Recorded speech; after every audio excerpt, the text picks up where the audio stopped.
Oi, pessoal! Vou começar a introduzir agora esse trabalho. A gente vai abordar o tema da teoria dos jogos, uma política comercial estratégica. É uma prática comum no mundo subsidiar as empresas que se dedicam ao comércio internacional. No modelo de Heckscher Only, o modelo de comércio internacional padrão, com base em dois bens e dois países, os subsídios não parecem fazer sentido pelo lado econômico.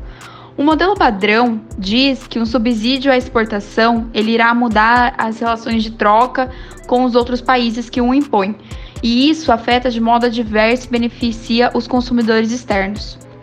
Ou seja, no modelo padrão, é preciso acolher as exportações de qualquer país para subsidiar o consumo de suas mercadorias. Mas o que fazem tantos países no mundo adotarem políticas que não são de seu melhor interesse? Podemos dizer que os governos são irracionais. A teoria do comércio padrão faz previsões que são incompatíveis com as evidências, sendo uma dessas a vantagem comparativa, onde um país se especializa para a produção de bens onde tem maior facilidade. A teoria também diz que grande parte do comércio ocorrerá em países que possuem dotações, como por exemplo tecnologia, e também comércio na mesma categoria de bens. Então, o comércio vai funcionar da seguinte maneira: os países vão exportar para os quais eles possuem vantagem comparativa e vão importar para os quais eles possuem desvantagem comparativa. Os dados, eles refutam essas previsões. E as estatísticas do comércio internacional revelam que na maioria do comércio é realizado um número pequeno por nações altamente industrializadas, ou seja, que possuem maiores fatores com dotações em capital humano e físico, tecnologia, preferência do consumidor, elas despacham bens que são semelhantes uns aos outros. É possível alinhar com a teoria neoclássica de comércio, com aqueles dados de que todos os mercados são perfeitamente competitivos e não há retornos crescentes de escala de produção de qualquer bem, as consequências da introdução da competição imperfeita, construindo um modelo de comércio internacional simples, com dois bens e dois países com as mesmas preferências de consumidor, mesma tecnologia de produção e as mesmas dotações de recursos, segundo o modelo neoclássico de comércio, sobre essas condições não haveria comércio algum. Por exemplo, um bem é produzido em cada país por uma única empresa. Esse monopolista interno de cada país verificará se é lucrativo vender no mercado externo, competindo com o monopolista externo. A exportação ela será lucrativa até se o preço de ambos os países forem inicialmente os mesmos, assim como os custos de produção das duas empresas. Bom, e o resultado disso? É o desperdício da movimentação cruzada de bens de dois países. Então mostraremos que cada governo pode melhorar o bem-estar global no seu país, subsidiando as exportações da empresa nacional. Como o subsídio ele altera o preço de equilíbrio das participações de mercado no mercado externo, ocorre uma transferência de lucros no monopólio da empresa estrangeira para a nacional. Dessa maneira, os lucros transferidos excedem os subsídios pagos. Os produtores e consumidores do país que paga subsídio, em princípio, saem ganhando. Contudo, se os dois países subsidiarem as exportações, cada um joga um jogo que se assemelha ao dilema do prisioneiro. Quando há um equilíbrio de estratégia dominante no qual ambos concedem subsídios às exportações, acabam em situações piores do que se não tivesse interferindo no mercado. Podemos concluir até o momento que as reduções de subsídios às exportações bilaterais e multilaterais negociadas, como o Tratado Norte-Americano de Comércio, NAFTA, e as negociações correntes da Organização Mundial do Comércio, a OMC, farão que ambos os países saiam ganhando. Bom, com base na competição imperfeita e o comércio internacional, vamos dar exemplos de dois países que produzem carvão, Estados Unidos e Grã-Bretanha.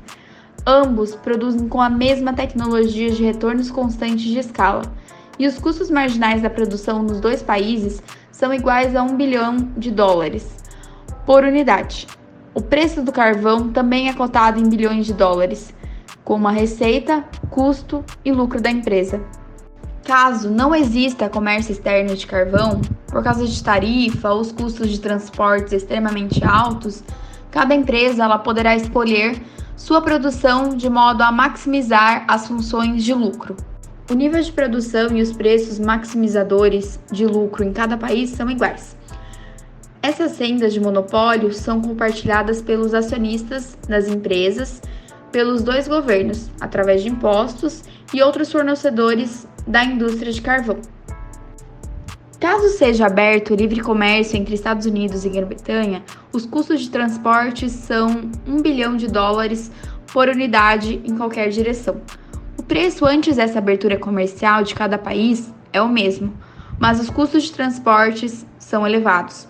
Poderíamos achar que nenhuma das empresas desejaria exportar carvão para o outro país, mas isso não é verdade. A receita marginal no mercado externo é inicialmente maior do que a do mercado interno. A razão é que para vender uma unidade adicional de carvão no mercado interno, o monopolista tem que reduzir o preço de todos os seus clientes nacionais atuais. Tal custo não é incorrido no mercado externo, visto que inicialmente a empresa não tem nenhum cliente estrangeiro. Mas, na verdade, quem arca com grande parte do custo de entrada é o monopolista estrangeiro, o que resulta em um forte incentivo para cada monopolista nacional entrar no mercado do outro. Se ambos fizerem isso, derrubarão os preços nos dois mercados. Podemos dizer que o modelo de comércio é como um jogo. As duas empresas não podem firmar acordos visíveis a serem cumpridos entre si. Elas escolhem suas vendas no mercado interno e as exportações. O preço ele é determinado de um modo a equilibrar o mercado. Isso significa que elas jogam um jogo estatístico de duopólio, Cournot, de fixação de quantidades, dois mercados para considerar e cada empresa tem duas decisões de quantidade. Ou seja, os Estados Unidos devem escolher a quantidade de carvão para vender no mercado interno e a quantidade para ser exportada para a Grã-Bretanha. De modo semelhante, a Grã-Bretanha deve escolher a quantidade de carvão para vender no mercado interno e a quantidade de carvão para ser exportada para os Estados Unidos. Os lucros marginais, eles são constantes. Tanto o lucro dos Estados Unidos quanto o lucro da Grã-Bretanha depende somente das vendas no mercado interno e das exportações. O jogo de comércio pode ser modelado como dois jogos de Cournot separados, um norte-americano e o outro britânico. A função de melhor resposta de cada empresa pode ser determinada pelo ponto de intersecção dos gráficos das duas funções. Tal ponto de intersecção representa o equilíbrio de Nash, de estratégia pura para o jogo. A demanda de mercado é a mesma para cada país. Ambas as empresas têm os mesmos custos marginais e os dois jogos são idênticos. Em equilíbrio, podemos analisar que cada empresa nacional produz 24 unidades de carvão, 16 para o consumo interno e 8 unidades para exportação. O preço equivale a US$ 3 bilhões por unidade.